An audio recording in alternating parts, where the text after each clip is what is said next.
Avec la radio Clédou et l'ensemble de son réseau, la communication prend une autre dimension. La ponctualité et la véracité, la diversité et l'impartialité. À l'écoute de la radio Clédou et sur l'ensemble de son réseau, le temps passe très vite. Les sports, les infos, la musique, l'actualité, de tout amusé et servi à chaud pour vous sur Radio Clédou.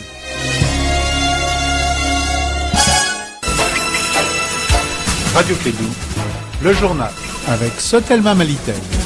Mesdames et messieurs et fidèles auditeurs, un call sur le cluster matinal, ceux qui arrivent pour la première fois ou par hasard, on vous dit merci et bonjour. Si vous entendez ma voix, vous êtes sur Clédou, je ne doute même pas. Alors ce doux c'est pour vous et la matinale c'est bon pour le mental. Voici le temps de vous informer et nous allons conjuguer nos efforts, moi Abdoulaye Andan et Kassim Traoré pour vous informer. Kassim, bonjour et bienvenue. Vous avez la parole pendant qu'aujourd'hui nous sommes jeudi 21 février de l'an 2019 et il est 7h01 au moment où tu prends la parole. Merci Andan, merci aux auditeurs de la 101.2. Bienvenue à cette première session de la matinale avec le journal de 7 heures. Le Mali est pris en otage par la corruption orchestrée par 1600 fonctionnaires. C'est ce qu'a déclaré Mamadou Sensi Koulibaly devant le premier ministre Soumelou Boubé Maïga. C'était à la faveur d'une rencontre entre les patronats et le gouvernement. Après leur libération, les ex-otages étaient au palais de Koulouba alors que l'un des ex-otages, Makan Doumbia, a fait savoir que Soungalo Kone, le juge de Nyono, est décédé le 24 janvier dernier. Vous aurez plus de détails dans cette édition qui sera présentée dans une conjugaison d'efforts entre Abdoulaye Andan et moi-même Kassim Traoré.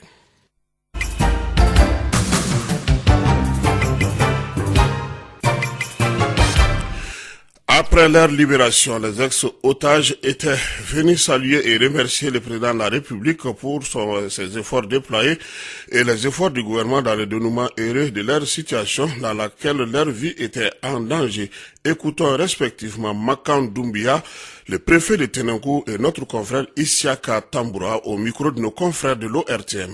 Mon pays n'a jamais cessé d'œuvrer dans le but de me libérer sain et sauf et de me faire retourner dans ma famille. Mon pays a tout fait. Un sentiment de reconnaissance de la gratitude de son Excellence El Haj Ibrahim Boubacar Keïta, président de la République du Mali. Un sentiment de remerciement sincère à son endroit. Et je pense, quand tu remercies le président de la République, tu remercies tout le peuple malien. Ce peuple qui m'a vu naître et où j'ai grandi aussi. Et je prie Allah le bon Dieu pour qu'il bénisse notre président, pour qu'il bénisse le Mali. Et je suis heureux qu'après 57 jours de détention, que je sois libéré par les autorités de mon pays, puisque à un moment donné, j'avais commencé à dire que on m'a oublié et que je ne valais plus rien, et que finalement j'avais totalement eu un désespoir total. Je n'avais aucun espoir à revivre.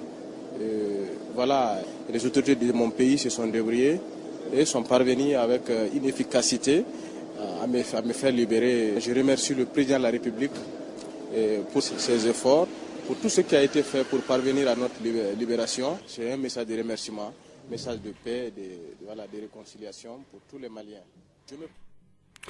Le président Ibeka, en recevant ses ex-otages, marqué psychologiquement par cette situation que personne ne souhaite, a prié Dieu afin que de telles situations ne se reproduisent plus. En tout cas, le préfet de Tenenkou, Soungalo Makan Doumbia, a fait savoir que le juge Soungalo Kone de Nyono est décédé le 24 janvier dernier. L'information a été donnée par lui, alors que le commandant de brigade de Guiré, le Mamadou Diawara, est décédé 8 mois avant Soungalo. Des informations qui ont été données par l'ex-otage Makan Doumbia, préfet de Tenenkou, qui retrouve aussi sa famille. La mauvaise gestion d'un conflit entre les populations de Togorekoumé a mal tourné. Des personnes ont perdu la vie. Cet incident dramatique est lié à une question de terre et d'espace pour les animaux. Oumar Mariko nous explique ce qui s'est passé. On a une famille dont on a enlevé à peu près 200 têtes. Pour faire court, les 200 têtes enlevées, la famille vient se plaindre au niveau, d'ici à Bamako, aux députés. On monte voir le chef d'état-major général des armées, le général Babi. Il est contacté. On lui explique la situation. 2 propriétaires de ces animaux viennent se plaindre à lui. Et le général Babi appelle les responsables de la gendarmerie de Togore-Koumbe, de Mopti et de Togore-Koumbe. Nous avons leur nom ici. Il les appelle pour leur dire de sévir afin que les 2 peuples-là puissent avoir leur bétail. En lieu et place de leur donner leur bétail, quand ces 2 peuples sont allés dans cette ville-là, quand ils sont partis, c'est la gendarmerie qui les arrête, c'est la gendarmerie qui sévit contre eux et qui les passe à la population, qui les achève. On les tue. Il s'agit de Hamadi Hama So et de Abere So. Ils ont été purement et simplement liquidés physiquement par la population. Sous l'œil satisfait et en peule, on est bien tenté de le croire et de l'admettre. Mais en réalité, ce qui est macabre et qui est derrière, c'est de tout faire pour qu'il y ait un conflit intercommunautaire en République du Mali. Docteur Omar Mariko, président du parti SADI, l'immigration, quelle dynamique entre l'Europe et l'Afrique, opportunité ou menace pour les pays d'accueil. C'est le thème de la 19e édition du Forum de Bamako, dont l'ouverture officielle est prévue ce matin au CICB sous la présence du chef de l'État, Ibrahim Boubacar Keïta. Abdoulaye Coulibaly nous parle de l'importance de ce thème. Il est le président de la Fondation Forum de Bamako. Nous voyons des parents à nous aller se noyer dans les océans. Nous voyons des gens agir avec nos parents. Ça fait mal au cœur, ce qu'on fait. Et nous savons par ailleurs que l'Europe ne serait pas l'Europe sans l'Afrique. Nous savons aussi que notre destin et nos destins sont liés. Et donc, nous nous posons la question au moment où certains sont en train de penser à construire des murs, pourquoi ne pas développer des ponts entre nos pays? Parce que nos destins sont liés. Les Européens ont besoin de l'Afrique, l'Afrique a besoin de l'Europe. Tirer l'argent de là-bas pour venir investir dans nos industries. Nous avons aussi des gens de qualité. Ils ont besoin de savoir-faire. Aujourd'hui, il y a beaucoup de savoir-faire. C'est beaucoup en Occident. Il n'y a pas de complexe, il n'y a pas de honte. Nous allons acquérir, comme eux aussi ont bénéficié du savoir de l'Amérique pour se développer. Nous allons bénéficier du savoir des Européens pour que nos gens ici soient dans les industries qui vont permettre de développer le monde rural. Et le professeur l'a dit tout de suite, l'aménagement du territoire. Vous voyez, lorsque les gens, dans notre histoire d'ailleurs, les gens, lorsqu'ils sont pendant la saison des pluies, ils ne quittent jamais leur localité pour venir en ville. C'est pendant la saison sèche qu'ils viennent. Pourquoi? Parce qu'il n'y a plus rien à faire. Donc ça nous pose le problème de l'aménagement du territoire, amener les usines vers les zones de production pour maintenir les gens localement. Cela suppose des infrastructures, notamment de l'énergie, pour permettre aux paysans de conserver leurs produits, pour permettre aux paysans d'être bien là où ils sont. À l'instant, Abdoulaye Coulibaly, président de la Fondation Forum de Bamako, qui nous parlait du Forum de Bamako dont la 19e édition s'ouvre ce matin au niveau du CICB. Une journée d'échange et de plaidoyer avec les leaders sur la mutilation génitale féminine, excision et les mariages d'enfants s'est tenue hier matin. Elle est organisée par l'Association malienne pour le bien-être de la femme et de l'enfant WILDAF en partenariat avec le mémorial Modibo Keïta. Cette journée d'adhésion et d'engagement des leaders en faveur de l'abandon de toutes les pratiques nuisibles a été rendue possible grâce à d'autres partenaires. Fanta Djakité nous reviendra sur cette rencontre. Une autre rencontre au CHU du Point G autour des grandes questions concernant les conditions de vie des travailleurs au sein des centres. Parmi les différentes difficultés soulevées figure la question de l'hôpital, les paiements de cotisations AMO, des contractuels qui comprend des arriérés ou encore le plateau technique. Plus de précisions avec Bibata Mamou Touré qui était sur place. Le personnel médical du centre hospitalier et universitaire du Point G veut contribuer à l'amélioration du plateau technique de l'établissement afin de fournir un soin de qualité aux usagers. Pour qui connaît le taux de pauvreté du Mali, qui est estimé selon des études à 80%, la plupart de la population n'a que les structures publiques pour se soigner. Cette initiative novatrice rencontre pas mal d'opposition de la part de certains administrateurs. Fousseini Koulibaly, secrétaire général du comité syndical national de la santé. Un hôpital de référence, de troisième référence comme le CHU du Point G, on ne parvient pas aujourd'hui à faire des examens standards de radiographie. Par exemple, quelqu'un vient avec une fracture, on ne peut pas faire une radiographie. Et si vous prenez les appareils d'échographie, c'est des appareils qui datent de longtemps. et qui ne sont plus efficaces aujourd'hui. S'agissant du bloc opératoire, n'en parlons pas. Nous avons devant nous certains syndicats syndiqués qui se disent qu'ils sont syndicats, qui sont appuyés par l'administration de l'hôpital du Point G, qui veulent nous empêcher à soulager la population malienne. De grâce, nous avons dépassé ce cap. Allez-y dans le même sens, le sens de dialogue, le sens d'améliorer la qualité des soins au niveau du CHU du Point G. Pour la crise syndicale qui prévaut au niveau de l'hôpital, parce que tant que ce problème n'est pas résolu, nous ne pouvons pas travailler librement au CHU du Point G. À l'issue des rencontres diverses, le comité syndical du centre hospitalier universitaire Point G compte s'investir davantage pour assurer le meilleur cadre de travail au personnel, mais aussi d'offrir un plateau technique de qualité aux usagers.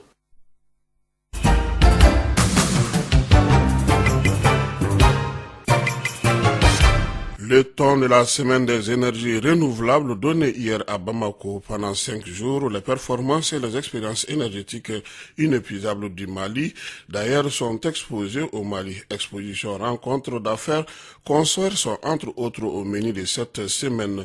Un reportage de Arunaba commenté par Emma Fifame Nouavon.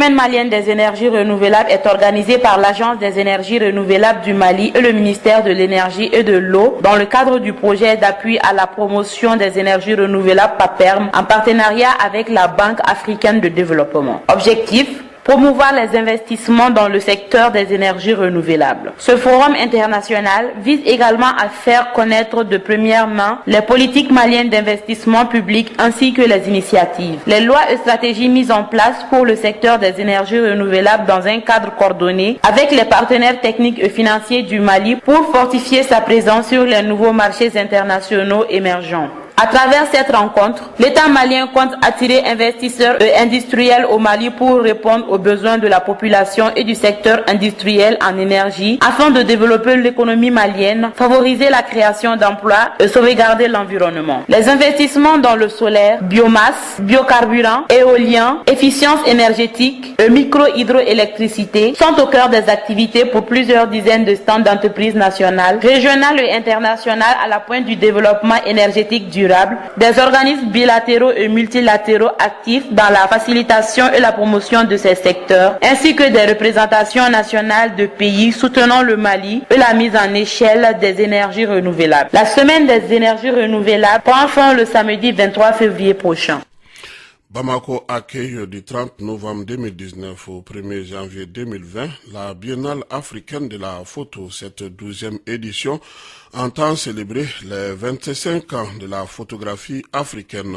Cette biennale a pour objectif de promouvoir les photographes africains et de la diaspora qui ont su supporter un regard innovateur. Écoutons Lassana Igoyara, délégué général de la Biennale africaine de la photographie, au micro d'Étienne Niaré. C'est pour annoncer l'événement. Mais généralement, l'ouverture c'est le 30 novembre, s'il plaît à Dieu. Et la semaine professionnelle du 1er au 7. Et puis après, les expositions continuent jusqu'en janvier 2020. La particularité première déjà, c'est que c'est un outil formidable entre le secteur privé et l'État. Parce que l'État nous a fait cette confiance. Et c'est vraiment une première, même pas en Afrique, que ça se passe. Et si on réussit, ça peut faire des émules. Donc c'est vraiment une confiance et une lourde responsabilité, raison pour laquelle on veut cette année impliquer le maximum l'opérateur privé pour nous accompagner dans cette tâche. Absolument, déjà c'est les 25 ans, c'est du pain béni sur nous. Il va être le champion aussi de la photographie africaine. Donc je pense que bientôt, on espère que le Mali pourra, comme les autres pays, donner des prix du président de la République aussi aux photographes.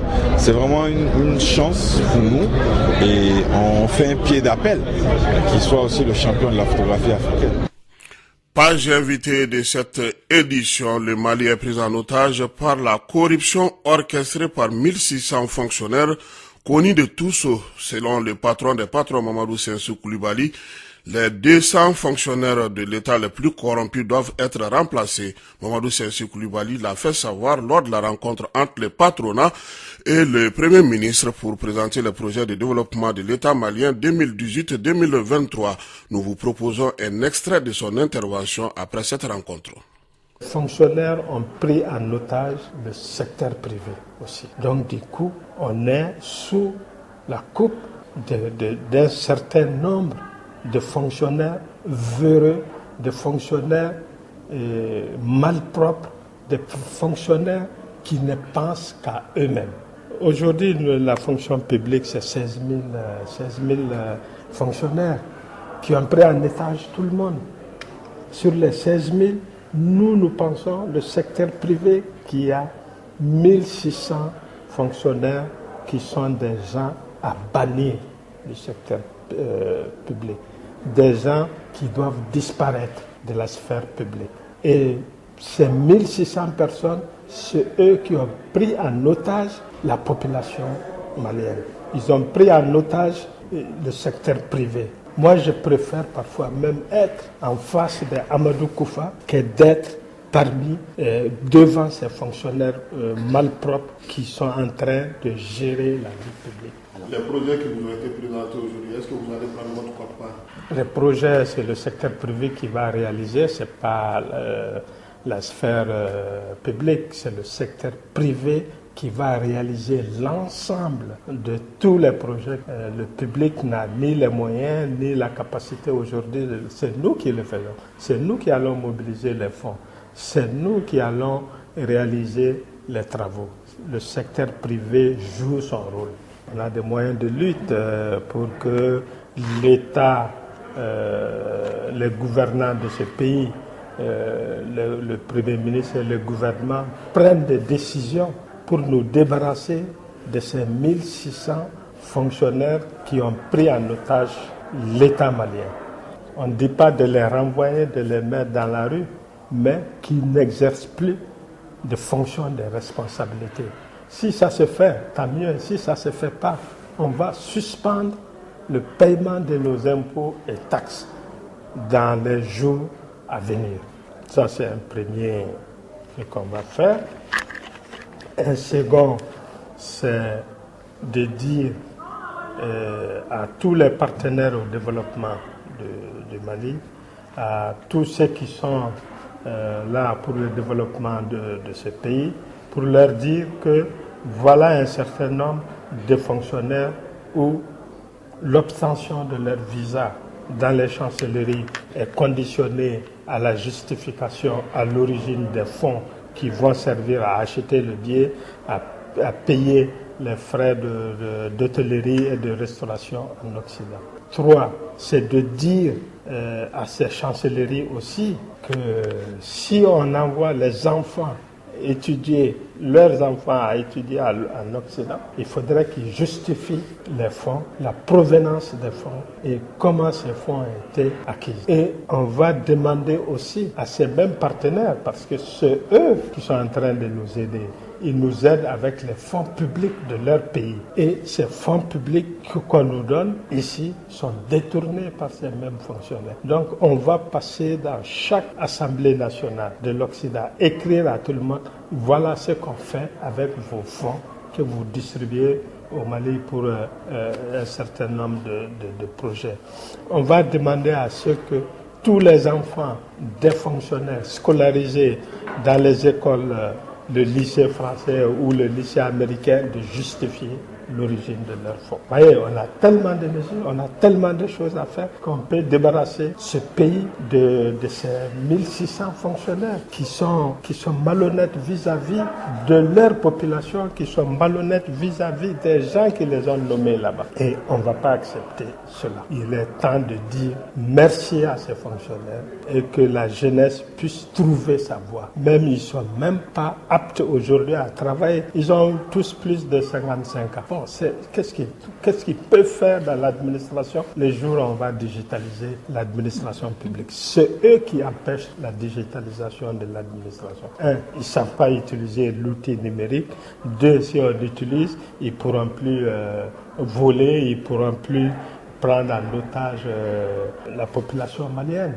Il faut qu'on agisse, il faut que la jeunesse s'adjoigne au secteur privé pour dire ça suffit. C'est les jeunes qui doivent gouverner aujourd'hui. C'est les jeunes qui connaissent l'outil numérique. C'est les jeunes qui savent comment on travaille avec ces outils. Ce n'est pas nous, vieux, qui allons faire ça.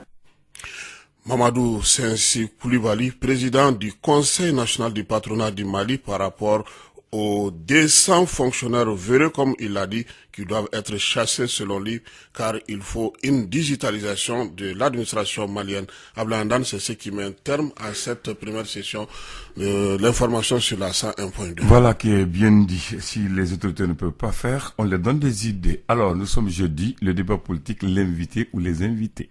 Libération des otages, quelle sécurité pour les fonctionnaires civils? Nos invités sont Chérif Koné, il est le président de la REF Ciment, un nouveau syndicat de Maïsra. Il y aura Moussa Guino, représentant du SAM. Il y aura le secrétaire général Ousmane Christian Djara des administrateurs civils et un représentant, celui qui s'occupe de la sécurité des personnels, des fonctionnaires civils. Très bien. Du ministère de la Sécurité, un certain Bakou Kanté, qui sera parmi nos invités ce soir sur Clédou. Il manque quelqu'un de la société civile pour la sécurité des populations elles-mêmes. Merci. Radio Clédou, le journal avec Sotelma Malitel.